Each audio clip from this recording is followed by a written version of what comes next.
Makassar, salah satu kota besar di Indonesia, terus bertumbuh dengan cepat. Kepadatan penduduk, aktivitas perkotaan, dan arus urbanisasi menjadikan kota ini pusat pergerakan ekonomi dan budaya di kawasan timur Indonesia. Namun, di balik dinamika itu, tersimpan persoalan lingkungan yang kerap luput dari perhatian.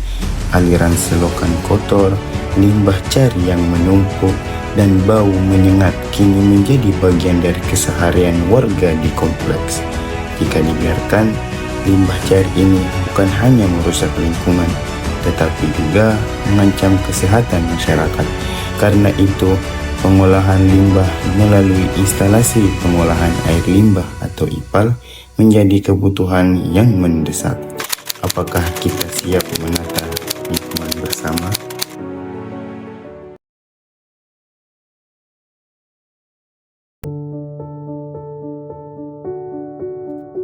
Baru saja kita menyaksikan potret kondisi nyata di Makassar, khususnya di Kompleks Moncong Loe. Sebuah gambaran yang menegaskan betapa pentingnya pengolahan limbah cair untuk kesehatan dan kenyamanan kita semua. Selamat datang di sosialisasi sistem pengolahan limbah cair di Kompleks Moncong Loe. Saya Bergeis Pasongli, dan hari ini kita akan berdiskusi bersama para narasumber serta warga mengenai pro, kontra, dan solusi dari pembangunan IPAL di Kompleks Moncong Loe. Telah hadir bersama kita Ibu Dr. Tiara, ahli lingkungan, Pak Ilham, perwakilan dari RT sekaligus pemerintah lokal, dua warga yang mendukung, Bu Afin dan Bu Mita, dua warga yang keberatan, Ibu Ira dan Ibu Uni, dua warga yang netral, Ibu Naida dan Pak Fatir, dan penutup nanti akan dibawakan oleh Saudara Dan. Kita mulai dari Dr. Tiara. Bisa dijelaskan bagaimana sistem IPAL ini akan berjalan? Baik, IPAL yang dirancang sederhana tapi efektif.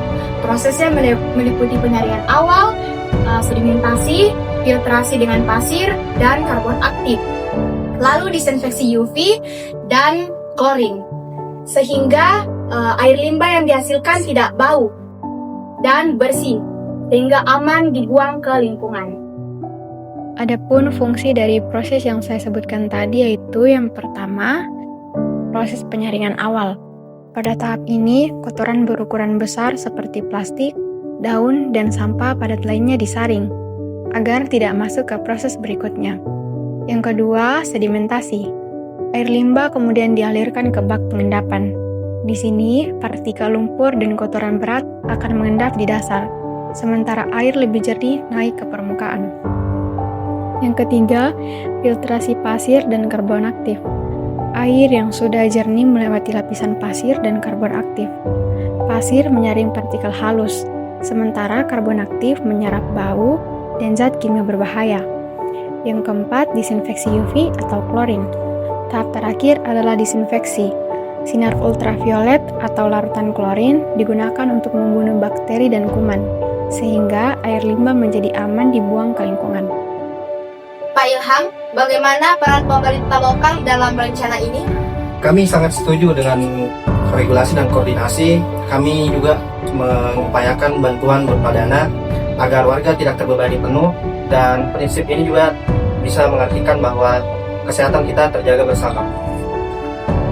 Sekarang kita dengar langsung dari warga yang mendukung rencana ini. Bu Afin, silakan. Anak-anak sering sakit karena air kotor. Dengan adanya IPAL, kesehatan keluarga akan semakin terjamin. Ibu Mita, bagaimana pendapat Anda? Selain kesehatan, lingkungan jadi lebih nyaman. Selokan bersih, tidak bau, estetika kompleks juga meningkat, bahkan rumah kita nilainya bisa naik. Namun, tentu masih ada warga yang masih ragu. Ibu Ira, apa kekhawatiran Anda? Masalahnya biaya, siapa yang tanggung? Jangan sampai warga menengah ke bawah, bebannya makin berat. Ibu Uni, apa pandangan Anda? Saya sering lihat proyek yang sama di daerah lain. Katanya tidak bau, tapi pada akhirnya bau juga. Bagaimana kalau di sini juga gagal? Siapa yang mau tanggung jawab? Sekarang kita dengar dari warga yang masih netral. Ibu Naida, silakan. Saya setuju dengan lingkungan sehat, tetapi saya ingin lihat transparansi anggaran dulu. Kalau jelas, warga pasti mendukung. Pak Fatir, bagaimana dengan Anda? Kalau bisa, berikan contoh nyata. Misalnya, ajak warga berkunjung ke kompleks yang telah menggunakan sistem IPAL. Kalau terbukti baik, pasti semua warga menerima. Kekhawatiran warga cukup jelas.